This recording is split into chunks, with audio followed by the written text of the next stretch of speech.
లోకానికి పరమరోత సంపాదన లేనివాడి నీతిగీత.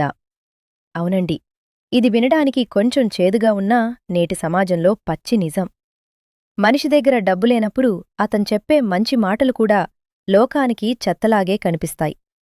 చేతిలో చిల్లిగవ్వలేనివాడు నీతిగా బతకాలి అని చెబితే, ముందు సంపాదించు, ఆ తర్వాత నీతులు చెప్పు అని వెక్కిరించేవాళ్లే ఎక్కువ. మనం వేసుకున్న బట్టను బట్టి మన గౌరవాన్ని, మన జేబులో ఉన్న డబ్బును బట్టి మన మేధస్సుని అంచనా వేసే రోజులివి. ఒక ధనవంతుడు తప్పు చేసినా అది స్టైల్ అయిపోతుంది. అదే ఒక పేదవాడు నీతిగా బతకాలనుకున్నా అది ఈ లోకానికి ఒక బరువులా అనిపిస్తుంది.